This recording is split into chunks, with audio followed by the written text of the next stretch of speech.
Alright, Gauntlet Legends for Dreamcast. Now, I'm going to start with a little story time, and if you don't care about that, you can go in the description and there will be time codes to skip to whatever you want to see. But first I want to tell you a little bit about myself and what I'm doing. Shut up. So, let me go to options. It won't kick me out in the options, I don't think. So I used to run this game back in 2013 when I first started speedrunning. And at the time, I didn't take it very seriously. My PB was like 3.5 hours, a little less. But since then, over the years, I've found some cool stuff in this game. I never applied it to my speedruns. I never told anyone about it because there was never any competition. Like, this isn't a very popular speed game to begin with, and everyone that does play it plays it on Nintendo 64. So, like, what's the point? I never put in the effort. I never had the motivation to use this stuff. But recently, I looked on speedrun.com, and someone else has actually been playing the Dreamcast version of this game. So, now I have some competition. I have a reason to get back into this game. And so I just want to share what I know. Alright? So, the first thing is you can adjust the difficulty. Like, I think a lot of people don't notice this because it's in the options from the title screen. But you can set it to easy, and that'll make the game easier.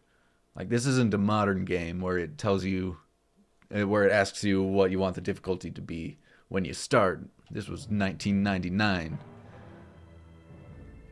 But yeah, that should save you time. The second thing, I'm not even sure if I want to tell you, but normally you come here and you say new character and you start a new game, right? But that's actually not the fastest way to do it. So I'm going to load a character.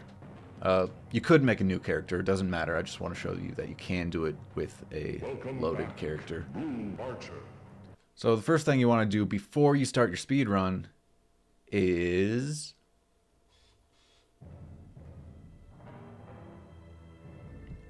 come over here to the mountain area and go into one of these levels. I'll go to Dagger Peak. Now, as soon as the level loads, I'm going to quit out of it. And what that is going to do is change my spawn location from the center of the tower to over by the mountain levels.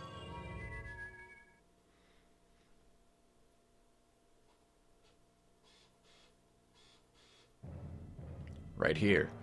So now I can start a new game from here and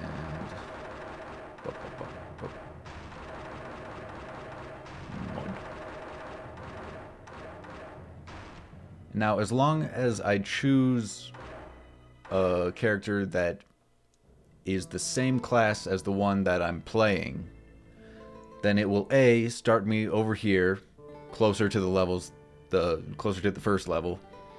It will B, skip the animation where you swing your weapon around, takes like a second, and it will C, skip the loading screen. So that saves probably like 10 to 15 seconds at the very start of the game, because you can just go 3, 2, 1, go, and you're already in the first level. Now, personally, I don't really like this. It seems more in the speedrunning spirit to start from the title screen, you know, title menu, and not have to do all of this setting things up beforehand, you know? Plus, it wastes more of your real time just to save a few seconds off of your speedrun time. It's like...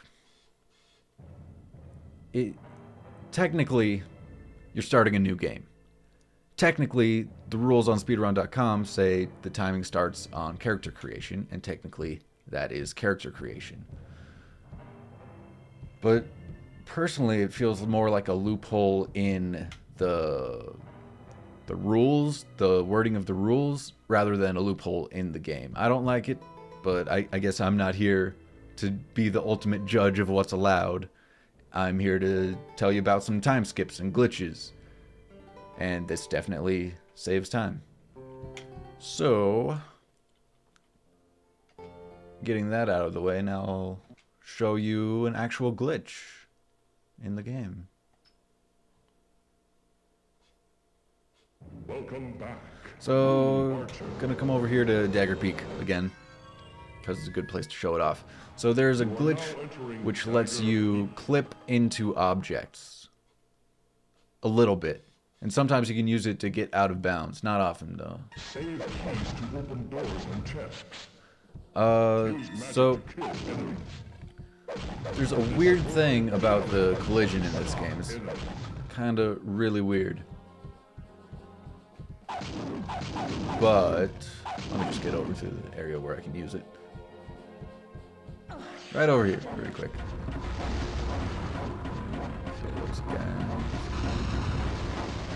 Alright, so you'll notice if I'm walking up against this wall, I'm not actually touching the wall. There's a little bit of space between the character and the wall. So the weird thing is, there's that wall of collision that I'm hitting right now, and then there's another wall that's actually on the object. I have no idea why they made it that way. Maybe they were having problems with people glitching out the collision, and they decided, hey, they can't glitch it if they can't touch the wall. Well, turns out there's a loophole. And that is wherever the geometry comes to a point like this, or like a concave point also works, like right here. Yeah, this, if you walk into it right at the point, it allows you to get much closer to the wall than you would have been able to otherwise. Like, look at this. I'm right on that. It does weird things with the collision whenever you come at these points at the very edge. Like right here, you can walk in here and there. I'm much closer to this fence than I would have been able to get to otherwise. And the fence collision is kind of weird. I don't think they ever expected you to get right next to it, because you can actually just walk along it and go right through. There's like a hole right here or something that you can't normally get to. Collect gold to buy Well, forgot about death. Now, unfortunately, this is the only place where I've found that you can actually use it to save time. And it only saves like maybe 20 seconds at most if you get it right away. Because you can just come right around here.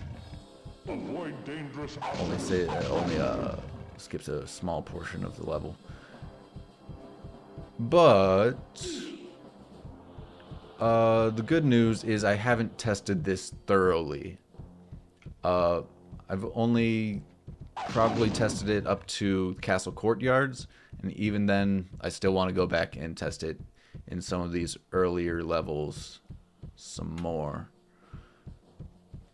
So it has potential to be useful in other places. This is just the only one that I've found where it saves you time. I'm definitely going to look at that a lot more before I actually come back into speedrunning this game. That being said, there is one other place that I want to show where you can glitch. Use that glitch. Because it has potential to be a major time save. And that's over here. Because this barrier, in order to get it down, you have to get all of the obelisks in the entire game. But the level back there unlocks by just getting the runestones and maybe fighting the first Scorn fight. I forget. It's been a while since I've actually played this game. But since those are two separate things that control whether you get through the barrier or unlock the level, it's really convenient that this is a place where we can get out of bounds, and that's right over here on this corner. So a thing about this glitch is it has a lot to do with your speed.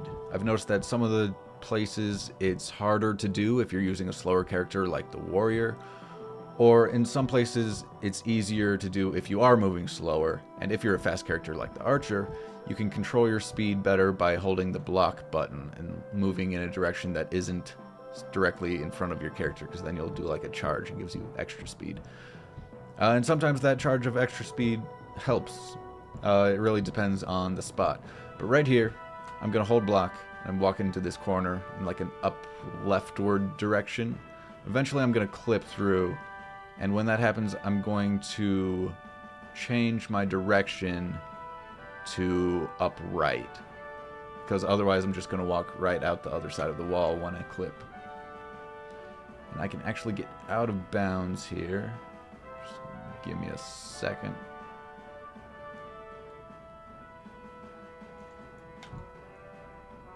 Oop. And you can do it by just walking. You don't have to hold block, but it is much easier if you use block. Right there. I'm out of bounds. You can do it just walking, but you get much less time to react to changing your direction.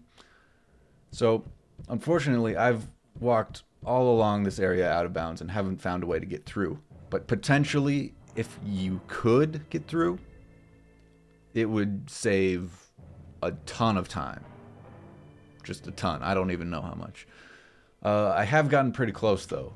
Like that column on the left side of this archway where the barrier is, I've gotten to clip inside of that column, but it forced me out on this side of the barrier, which is unfortunate.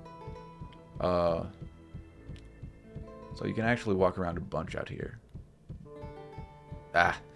It likes to push you back in bounds right here, but you can actually get further out, which is how I got to the left side, as I went all the way around. Actually, I'll just keep doing it until I get it. Alright, there we go. See, that's one of those places where you need more speed. So I did a little charge there, which allowed me to get through. So you can actually walk around out of bounds and get over here in this lava pool. And once I was able to get into that column, but it was just only once. Let me see if I can do it again.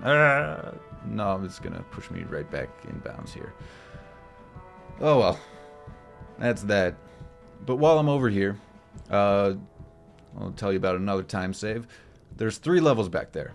And each one has 2 parts. You have Battlefield 1 and 2, Trenches 1 and 2, and Fortress 1 and 2. And you can actually skip Fortress 2 altogether.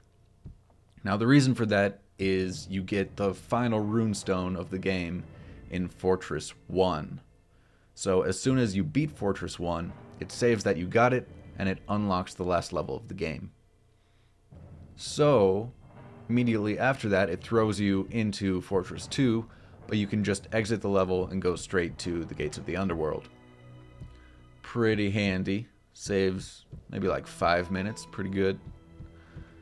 And one last glitch I want to tell you about, but I can't actually show it to you because I actually forgot how to do it. I also forgot what it actually does. I just remembered that a glitch exists in the Queen Spider boss fight. I found it by accident back in 2013 when I was actually running this game, and it was repeatable. I got it at least one other time, but I don't think I got it in my PB, so it's not completely consistent. But I don't even know if I got it in my PB because I actually deleted all of my highlights from back then because the audio was terrible, and I thought these times suck anyways. No one's gonna want to see them. But now, I don't have any record of this glitch, and I don't remember how to do it. I think the glitch was either like a quick kill, or it would freeze her in one place and you could just wail on her, making the fight trivial. But I don't even remember that specifically. I guess I'm only really mentioning it because I'm hoping someone else will help me rediscover the glitch. For any amount of help I can give, I remember I definitely used the Toxic Bellows. I definitely loaded myself up with a bunch of power-ups, a bunch of random power-ups. It may or may not have something to do with that. It may or may not have something to do with the position that Queen Spider is in. Something in my subconscious is telling me that I want to lure her over to the right side of the arena, where the speed boots are, kind of, ish. but I just don't remember. Queen Spider. Sucks, man. It would be cool if I got it right now. I could show you, but probably not. We'll see. Yeah. I don't remember how to do it. I just don't. And unfortunately, that's where I'm gonna end this video, on that sad note of not knowing how to do it. But oh well.